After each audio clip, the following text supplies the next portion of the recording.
मंगलवार को दिल्ली के मुख्यमंत्री और आप के संयोजक अरविंद केजरीवाल को जमानत मामले में राहत नहीं मिली। दिल्ली के विवादास्पद शराब नीति से जुड़े मनी लॉन्ड्रिंग केस में अरविंद केजरीवाल को राहत नहीं मिली। 20 जून को ट्रायल कोर्ट से मिली जमानत के आदेश को दिल्ली हाई कोर्ट ने रोक दिया है। दोनों पक्षों को सुनने के बाद हाई कोर्ट ने ट्रायल कोर्ट के आदेश पर स्टे लगा दिया। इसके बाद ये साफ हो गया है कि केजरीवाल फिलहाल जेल में ही रहेंगे। मंगलवार दोपहर जस्टिस सुधीर जैन ने ऑर्डर पढ़ते हुए कहा, हमने दोनों पक्षों को सुना, लेकिन निचली अदालत ने ईडी के दस्तावेजों पर गौर नहीं किया। निचली अदालत ने पीएमएलए की धारा 45 की दोहरी शर्तों पर भी गौर नहीं किया। कोर्ट ने कहा, दलीलों पर सही ढंग से बहस नहीं हुई थी, इसलिए राउज एवेन्यू कोर्ट के फैसले को रद्द करते हैं। अदालत को ईडी को जमानत आवेदन पर बहस करने के लिए पर्याप्त अवसर देना चाहिए था। बता दें, राउज एवेन्यू कोर्ट ने 20 जून को केजरीवाल को बेल दी थी, लेकिन ईडी की याचिका पर हाईकोर्ट ने 21 जून को स्टे लगा दिया था। बता दें, अब बुधवार को सुप्रीम कोर्ट में मामले में सुनवाई होनी है।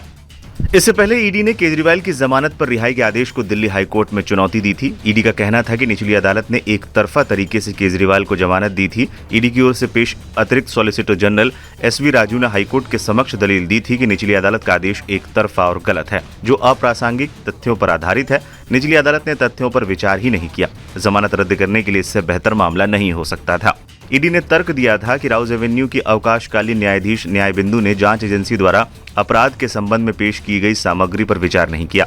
एजेंसी ने तर्क दिया कि इसके अलावा अदालत ने ईडी को मामले पर उचित जिरह करने का भी अवसर नहीं दिया था। वहीं मामले पर मुख्यमंत्री अरविंद केजरीवाल की तरफ से दाखिल किए गए लिखित जवाब में कहा गया था, 14 जून को जिस अवकाश न्यायाधीश के समक्ष मामला सूचीबद्ध था, उनका कार्य दिवस एक दिन का था। ऐसे में दोनों पक्षों की सहमति पर मामले को 19 जून को बैठने वाली अवकाश न्यायाधीश के समक्ष सूचीबद्ध किया गया था, जिनका कार्य दिवस 2 दिन का था। नोट में कहा गया था कि 19 जून को केजरीवाल की तरफ से 1 घंटे और ईडी की तरफ से 2 घंटे जिरह की गई। इसके बाद 20 जून को हुई सुनवाई के दौरान ईडी ने 1 घंटे 15 मिनट तक अपनी जिरह पेश की। पूरे मामले में 5 घंटे 30 मिनट तक जिरह हुई और जांच एजेंसी ने अपना लिखित जवाब भी अदालत के समक्ष दाखिल किया था।